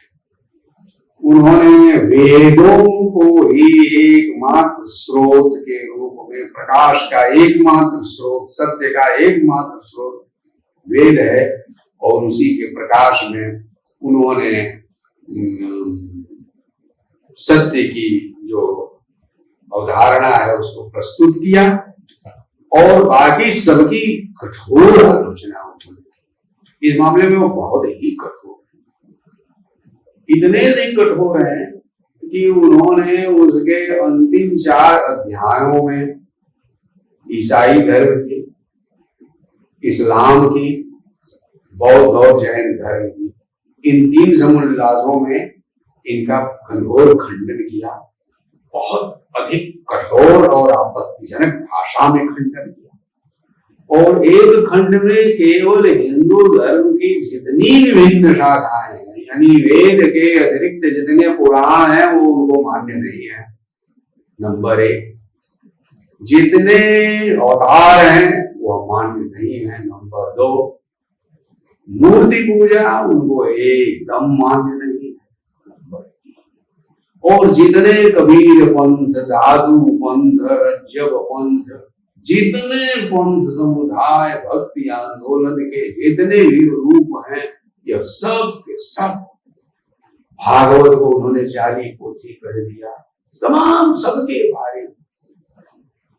तो अब देखिए कि उन्होंने सबसे पवित्र जो रास्ता बनाया वह केवल वेद का है। अब बाकी सारी चीजों को सिरे से उन्होंने निकाल दिया। तो एक बहुत सकरा रास्ता, बहुत पवित्र है और बहुत सकरा है, बहुत कम लोग ही उसमें से निकल सकते। लेकिन हजारों वर्षों से राम को और कृष्ण को केंद्र में रख करके हमारी 20 या कहिए 50 भाषाओं में जो इतने महाकाव्य, इतने गीत, इतने नाटक लिखे गए, इतनी चित्रकला का विकास हुआ, इतनी मूर्ति कला का, स्थापत्य का विकास हुआ, इतने नृत्य, इतना संगीत, इन सब से आपने जो है इस बड़ी सांस्कृतिक संपत्ति से आपने हमको वंचित कर दिया। ये कौन सा रास्ता? और आपने किसी के भी आने का रास्ता नहीं छोड़ा, केवल वेद, सब कुछ वेद में। और इस तरह से उनका बड़ा काम यह है कि उन्होंने शिक्षा पर जोर दिया, छुआछूत का और इन सब चीजों का एकदम वेदों को ही सामने रख के सबका खंडन कर दिया, और शिक्षा पर बहुत जोर दिया। उन्होंने विद्यालय भी खोलने शुरू किए, ये बहुत बड़ा काम, लेकिन रास्ता बहुत छोटा। आप पाइएगा कि हमारे हिंदी समाज पर उनका असर बहुत पड़ा, लेकिन भारतेंदु हरिश्चंद्र ने बहुत जम के विरोध किया। अपनी पत्रिका में परामर्शदाता मंडल में ऋषि दयानंद का नाम उन्होंने डाला, लेकिन उन्होंने उनको जो है प्रश्नमालिका दी। कहा महाराज आप आ रहे हैं तो बड़े लोग आते हैं तो उनको माला पहना के स्वागत किया जाता है, तो हम आपको प्रश्नों की माला पहना करके प्रश्नमालिका, वो प्रश्न उन्होंने इन्हीं चीजों पर उठाए। केवल वेद को प्रमाण मानते हैं और बाकी को नहीं प्रमाण मानते हैं, तो इसका प्रमाण क्या है? वेद का एक मंत्र उद्धृत किया और कहा कि इसका आप यह अर्थ मानते हैं, और बाकी इतने अर्थ जो निकलते हैं 14 अर्थ, ये अप्रमाण कैसे है? तो बाकी चीजों को आप अप्रामाणिक कैसे कह सकते हैं? तो इन्हीं चीजों को लेकर उन्होंने बहुत सारे प्रश्न उठाए। तो एक तरह से देखिए तो व्यापक भारत की ओर से हरिश्चंद्र बहस कर रहे हैं ऋषि दयानंद से, है ना?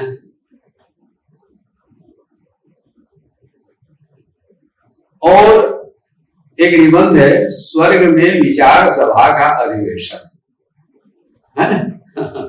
स्वर्ग में अपने ढंग का एक अद्भुत व्यंग्य है।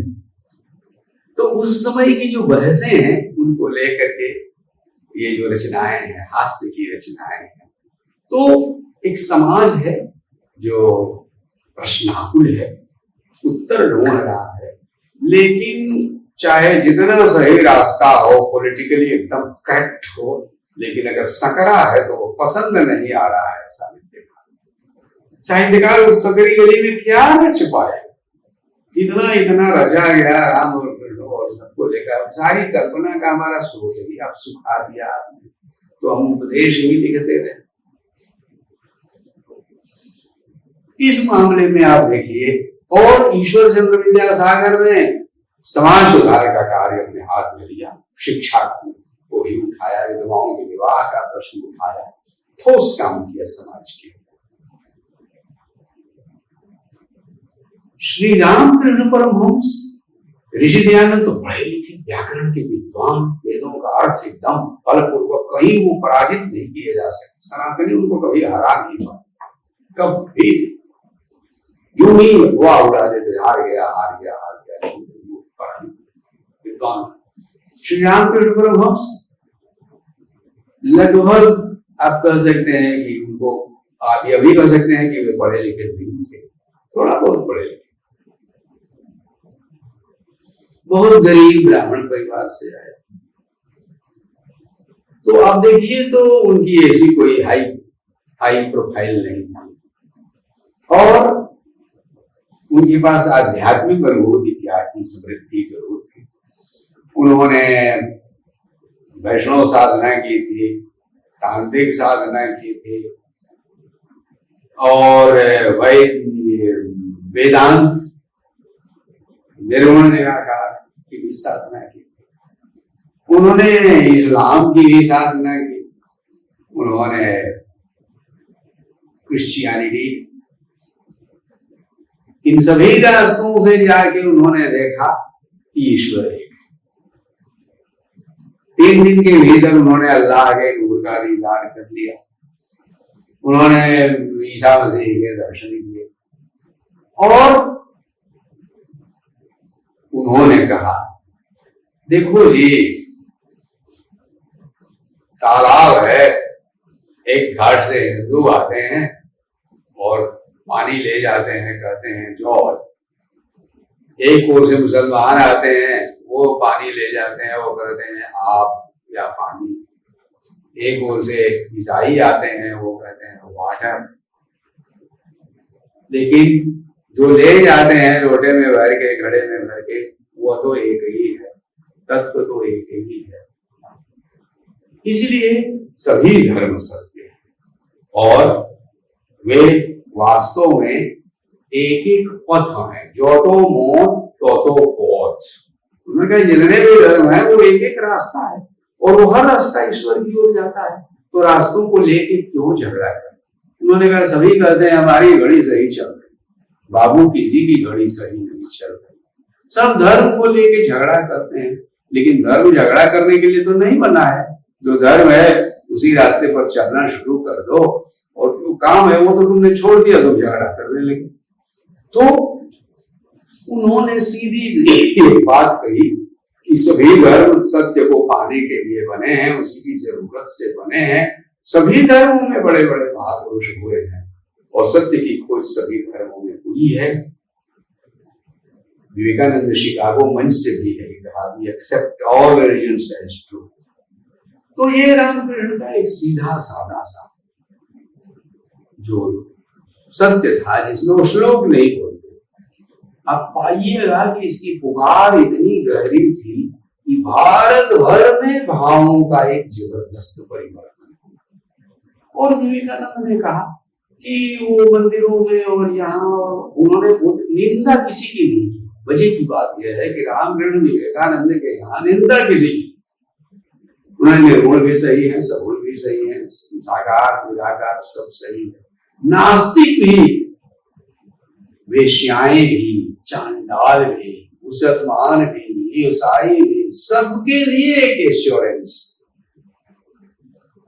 चंदा मामा सबके मामा है, ईश्वर को सभी पुकार सकते हैं, जिस नाम से भी चाहे पुकार सकते हैं। देखो जी, एक बच्चा अपने पिता को बुलाता है, बोलता है बा, दूसरा बोलता है पा, तीसरा बोलता है बाबा, तीसरा बोलता है पापा, चौथा कुछ और बोलता है, लेकिन पिता जानता है कि ये सभी हम ही को बुला रहे हैं। तो चाहे जिस नाम से भी पुकारो, पिता तो एक है, उसको चाहे जिस नाम से भी पुकारो। एकम सद विप्रा बहुधा वदन्ति, उद्धृत किया विवेकानंद अपने व्याख्यानों में।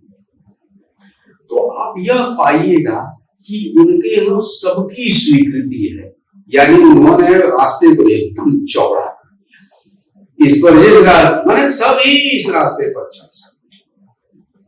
और विवेकानंद ने उसको एक नई भाषा दी। उन्होंने कहा वह जो रोटी बेल रही है, वह जो खेत जोत रहा है, वह जो श्रमिक है, वह जो क्लास ले रहा है, अध्यापक है, सब जितने भी अपने अपने काम में लगे हुए लोग हैं और जहां भी हैं वहीं से वह विराट की पूजा कर रहे हैं। इसलिए उन्होंने क्या उसको कहते हैं, उन्होंने कहा व्यावहारिक वेदांत। इसलिए कर्म योग के लिए उन्होंने ललकारा। उन्होंने कहा जो जहां है वहीं से उसको एश्योरेंस, और वन के वेदांत को जीवन में ले आना है।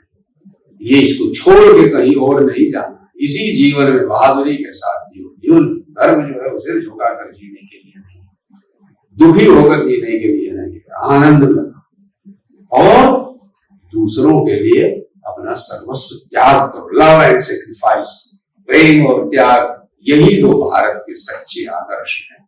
और इसलिए उन्होंने कहा कि इस पराधीनता के विरुद्ध जितना भी विकास है, जितनी भी उन्नति है, उसकी पहली शर्त है स्वाधीनता, और इसके लिए उठ खड़े हो। इसीलिए देखिए विवेकानंद 1902 में चले गए, लेकिन उसके बाद देश में एक जबरदस्त लहर है और जातने क्रांतिकारी पकड़े गए। उनके पास से विवेकानंद के व्याख्यान मिले, रामकृष्ण विवेकानंद के प्रति एक अद्भुत, यानी भावों के जरिए उन्होंने इतना भारी परिवर्तन कर दिया। और साल भर जो यूरोप से आने के बाद उन्होंने व्याख्यान दिए थे भारतीय नव जागरण में, उससे एक नए अध्याय की शुरुआत हुई। तो उन्होंने मुख्य बात यह है कि उन्होंने निंदा किसी की नहीं, भिन्न मतों के बीच के झगड़े में वह बिल्कुल नहीं पड़े, और उन्होंने वेदांत को एक नई भाषा दे दी, व्यावहारिक वेदांत की भाषा। और इस तरह से यह भी कहा उन्होंने कि धर्म जो है वह प्रश्न के परे नहीं है। धर्म को तर्क की तुला पर सही साबित होना होगा, और उस पर तर्क क्यों नहीं किया जाएगा।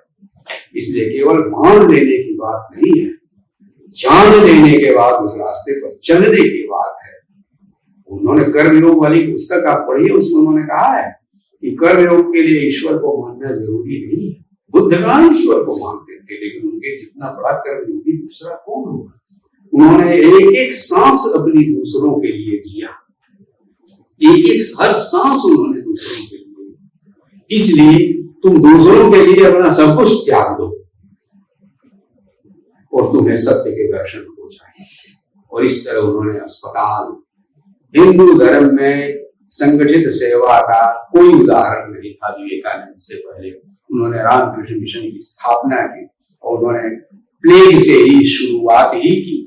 प्लेग के दौर में उन्होंने युवकों का आह्वान किया, उन्होंने कि अपना जीवन त्याग दो इसके लिए, इतनी बार मरे हो दूसरों के लिए काम करते हुए, एक बार मर के दिखा दो ना। 1000 बार मरे हो, एक बार इस तरह से मरो ना। क्या निराला करते हैं, मरा हूं 1000 मरण तब पाई तब चैन शरण। तुम अमर हो जाओगे इसके बाद। तो इस तरह से मृत्यु का भय त्याग दो।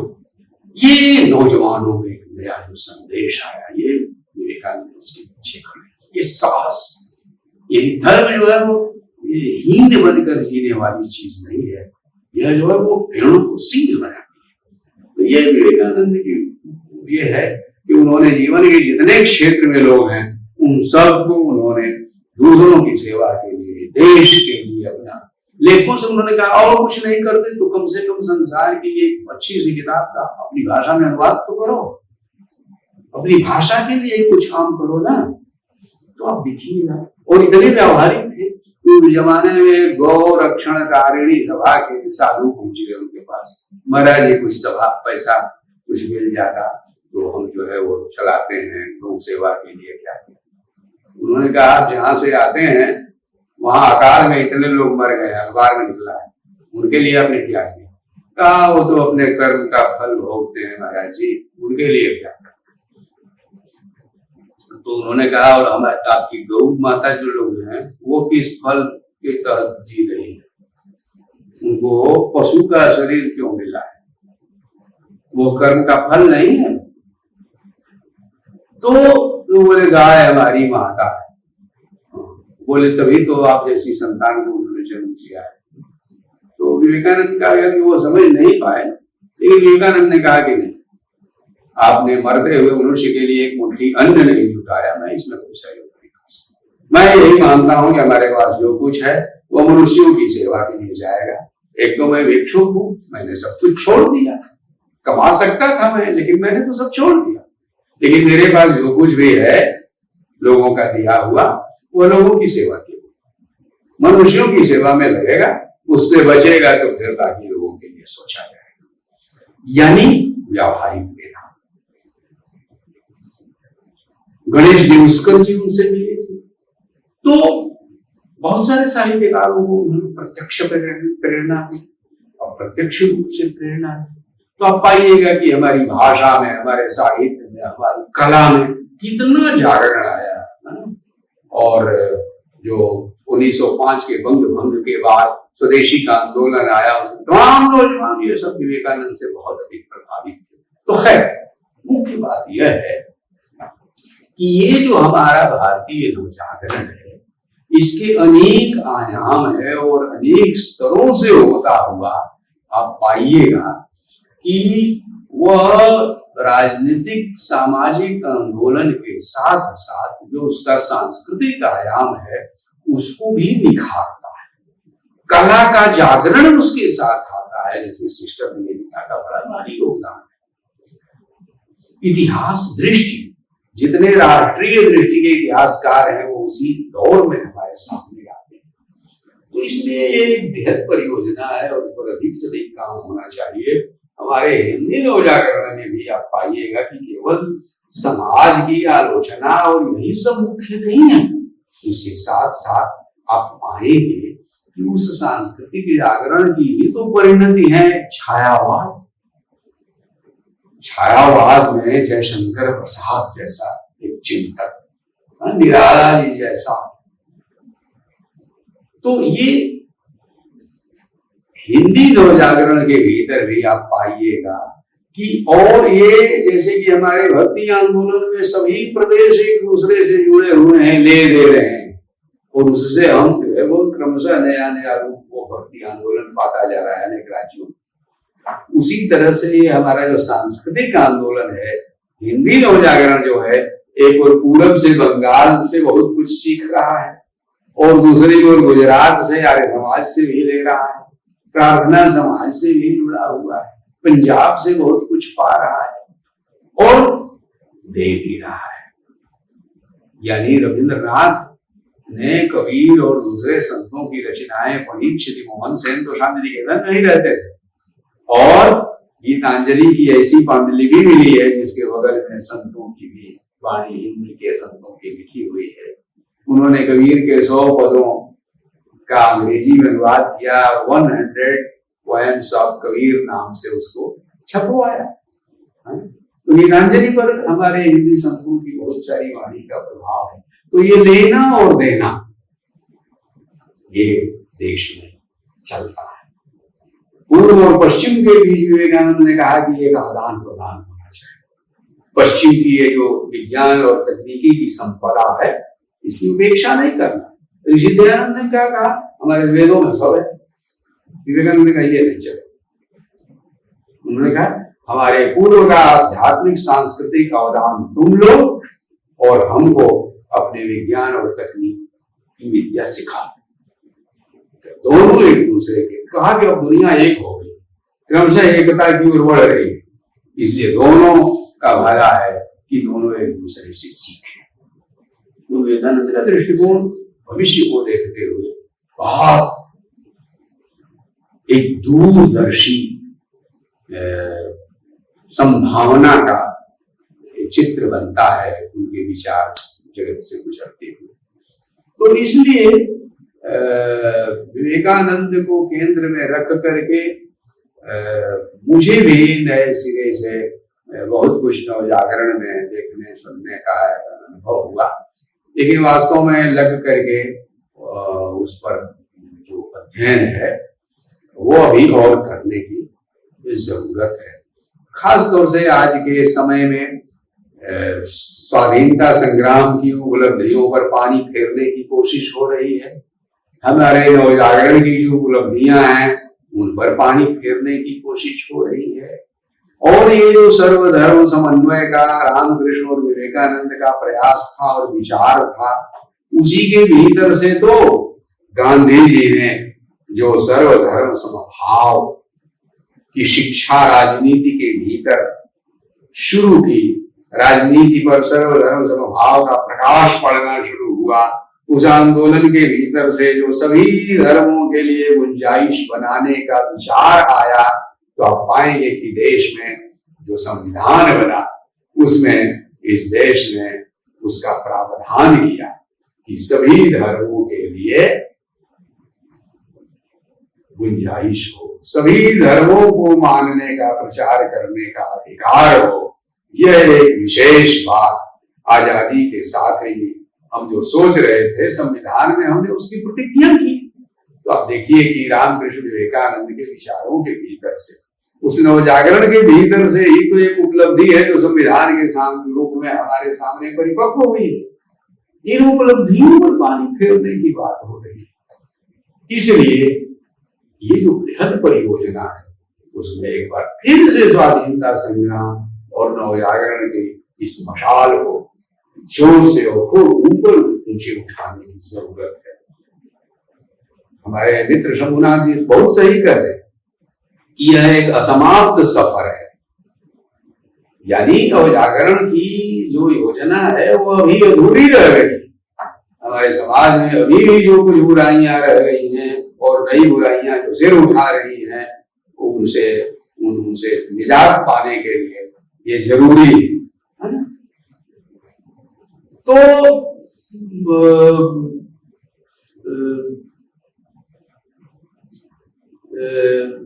मैं समझता हूं कि जो इनको औपचारिक स्मृति के रूप में ही नहीं, बल्कि एक कार्य योजना की तरह से, एक कार्यभार की तरह से, एक ध्येय की तरह से, एक मिशन की तरह से अपने हाथ में लेना चाहिए। विशेष रूप से हिंदी समाज को बुराइयों से बाहर लाने के लिए और उसमें एक नया तेज भरने के लिए यह जरूरी है कि स्वाधीनता संग्राम और हिंदी नवजागरण पर अधिक से अधिक काम किया जाए। एक सवाल एक समान सा है, जब हम हिंदी समाज को नहीं, पूरे हम भारतीय समाज को देखते हैं, तो एक भाव ऐसा भी है जो लोगों को आपस में जोड़ता है। और ऐसे में जब हम भारतीय संस्कृति कहते हैं और उस भारतीय संस्कृति के केवल तत्वों की बात सोचते हैं, तो सभ्यता के कई सारे चरण हमारे सामने आते हैं।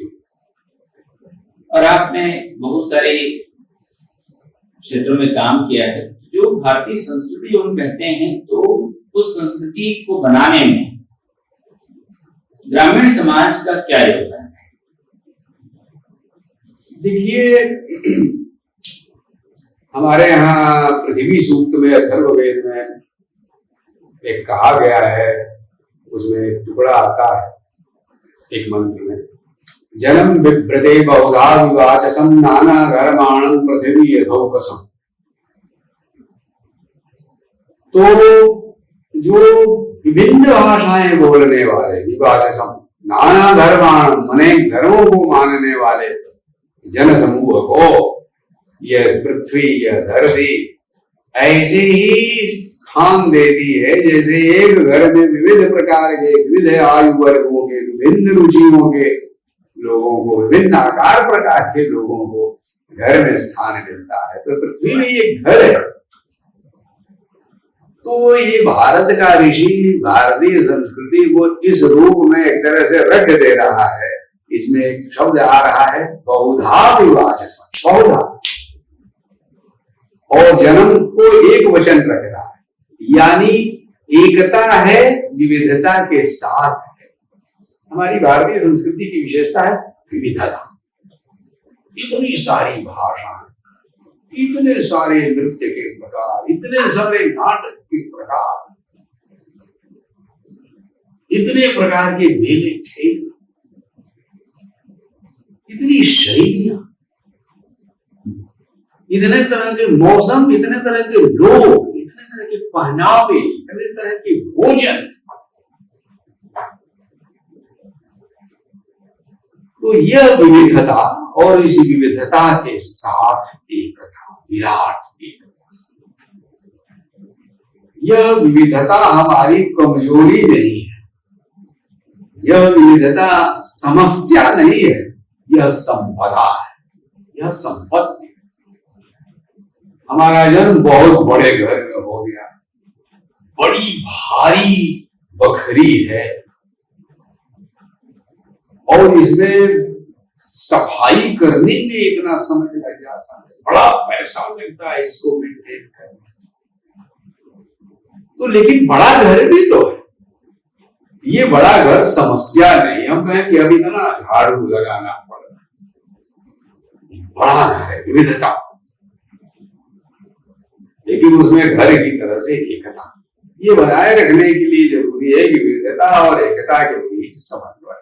रविंद्रनाथ ने कहा हाथ एक ही है और उसी हाथ में 5-5 उंगलियां हैं। ये पांचों उंगलियां अलग अलग हैं, कोई छोटी है, कोई बड़ी है, अलग अलग, इन सबका अलग अलग, लेकिन इन दोनों हाथों की उंगलियां जब मिलती हैं तभी अंजलि बनती है, प्रणामांजलि बनती है, पुष्पांजलि बनती है, अर्घ्य देते हैं।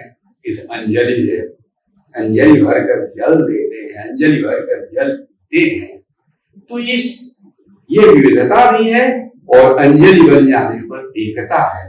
ये विविधता और एकता के समन्वय से जो खूबसूरती बनती है, इसलिए इस देश में विविधता संस्कृतता को मिटा करके जो लोग इसको बिल्कुल एकरंगा बना देना चाहते हैं, वो इस देश को कुरूप बनाने का रास्ता चुनने को हमसे कहते हैं। तो ये सही विचार नहीं है।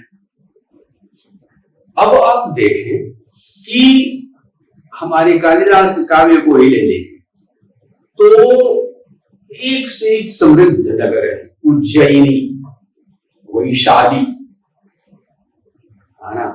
अलका नदी, अलकापुरी की तो कल्पना कर रहे हैं, यक्षों की नगरी अलका की, लेकिन उज्जैनी की, वैशाली की और मेघदूत में पाइएगा कि रास्ते में पड़ने वाले तमाम तीर्थों की वह जो है वो छवियां उनकी करके चल रहे हैं। लेकिन उनके बीच बीच में गांव पड़ते हैं, पुरजन बधुओं की भी चर्चा करते हैं, है ना।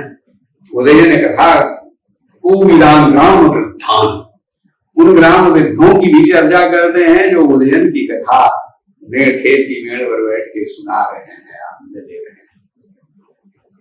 तो वहां पर गांव और नगर, ये अयोध्या नगरी है, लेकिन उससे जब निकलते राम लक्ष्मण और सीता वन को जा रहे हैं तो रास्ते में तमाम गांव पुरजन परिजन बढ़ते जाते हैं।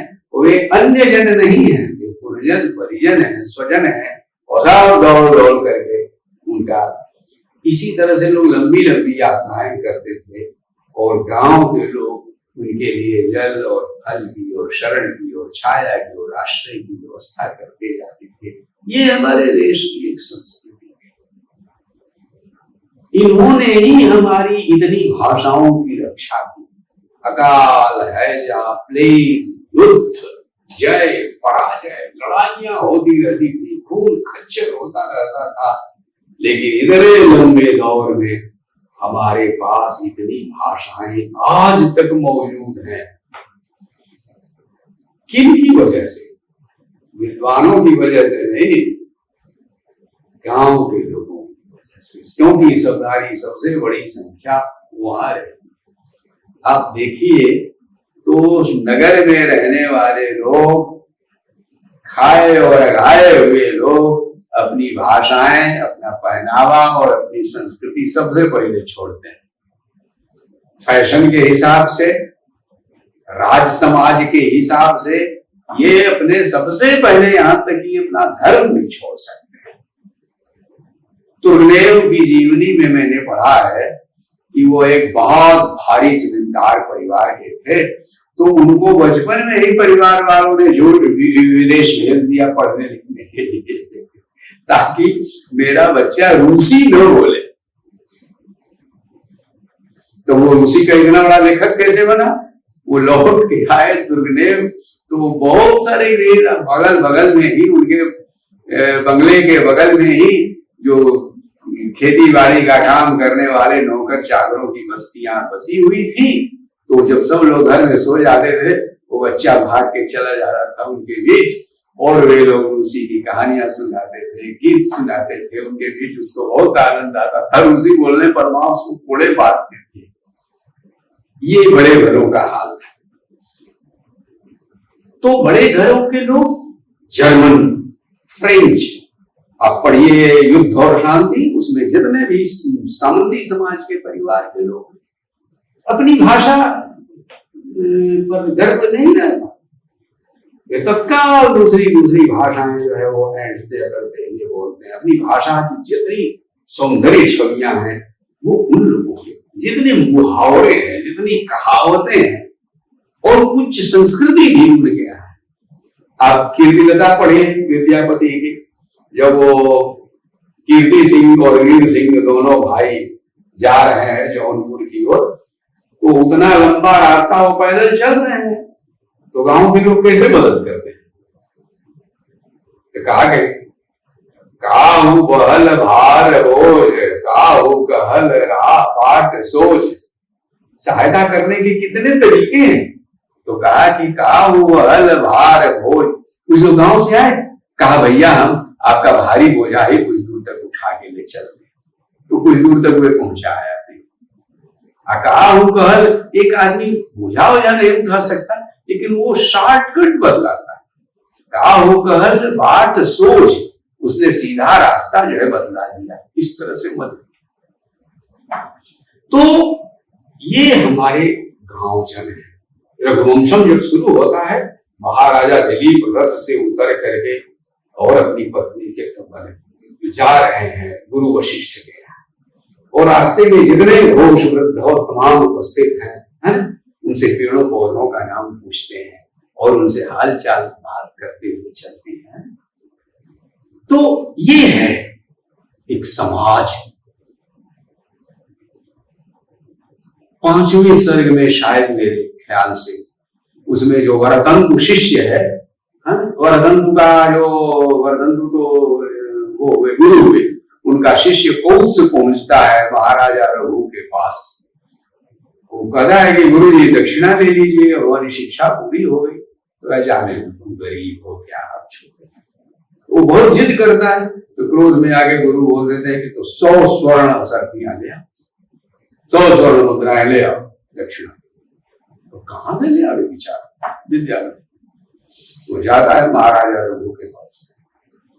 महाराजा रघु ने इतना दान दे दिया, उनके पास कुछ नहीं है, क्या दें।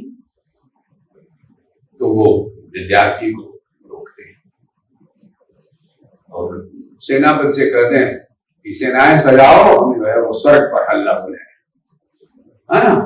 और वित्त मंत्री आगे बताता है कि इंद्र ने डर करके रात भर में खजाना भर दिया है और तमाम सोने के थाल उसके सामने रख दिए जाते हैं कि विद्यार्थी इसमें से तुम जितना चाहो उतना उठा के ले जाओ।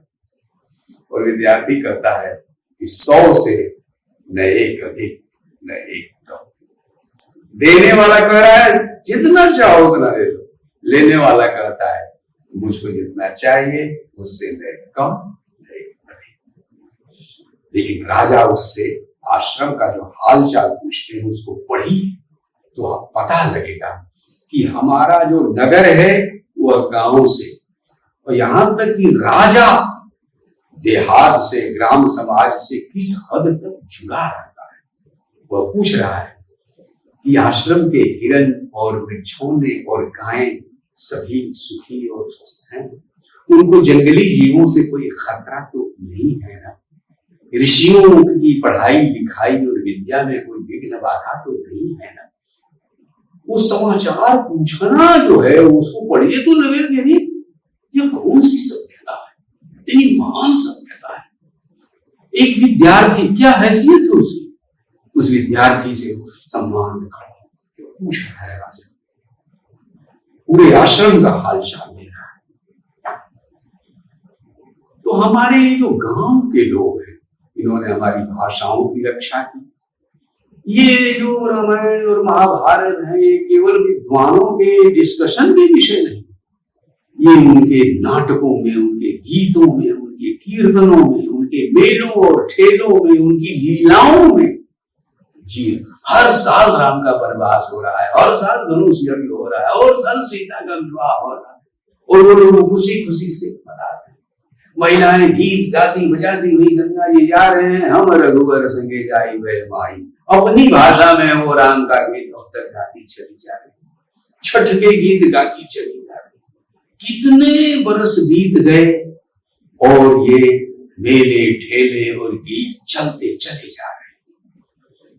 तो मैं तो कहता हूं सबसे बड़ी उपलब्धि तो ये है कि इतनी भाषाएं बच गई, वरना ये कॉलोनियल दौर में जहां जहां उपनिवेश कायम हुए उनके अत्याचार से बस्तियां की बस्तियां खत्म हो गई।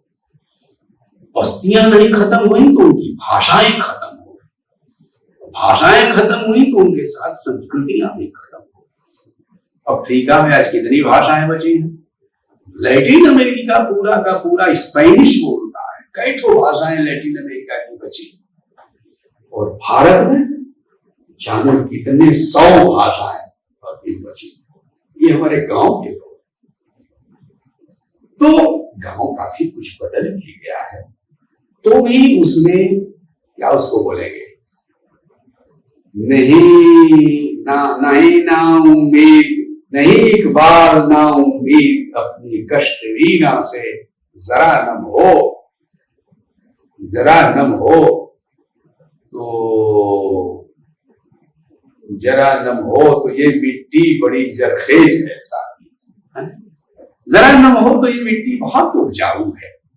तो चीजें बहुत बदल गई हैं, लेकिन फिर भी आपने देखा कि कोरोना काल में जिनके सब रोजगार छिन गए, गांव से वे अभाव से की मार खा के शहरों में आए थे रोजगार के लिए, लेकिन जब घिर गए और नगर में सारी कमाई भी उनकी वही खत्म हो गई लॉकडाउन में, तो वे हजारों मील दूर अपने गांवों को चल पड़े।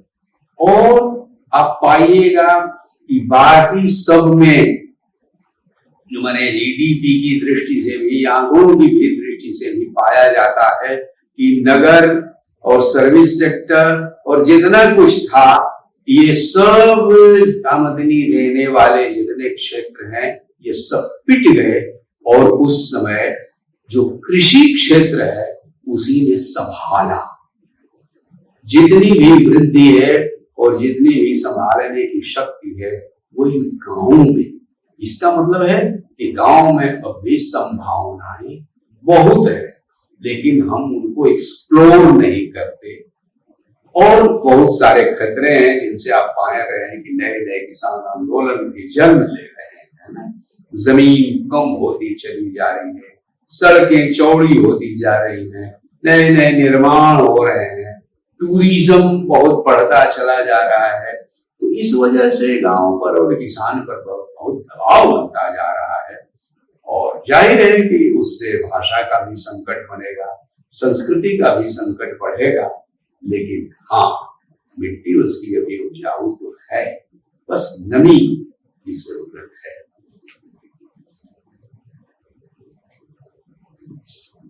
सर आपका बहुत बहुत धन्यवाद। हमने एक लंबी यात्रा आपके साथ की और 3 घंटे का समय हो रहा है और इससे आगे भी बहुत सारी बातें हम लोगों को जानने समझनी है, लेकिन फिर अगले मोड़ पर मिलेंगे। 3 घंटा बीत गया और पता ही नहीं चला। वो 12 बजने लगा। अरे वो कितने बजे शुरू किया था? 9 बजे से। 9 बजे। क्या बात है, वाह। लेकिन हमको तो इतना आनंद आ रहा था आप लोगों के साथ कि पता नहीं चला कि इतना वक्त निकल गया। तो आप लोगों को तो बहुत ज्यादा तकलीफ होगी है? नहीं चलिए, बहुत बहुत धन्यवाद। बहुत आनंद आया आप लोगों से बातचीत करके, बहुत अच्छा लगा। बहुत बहुत नमस्कार।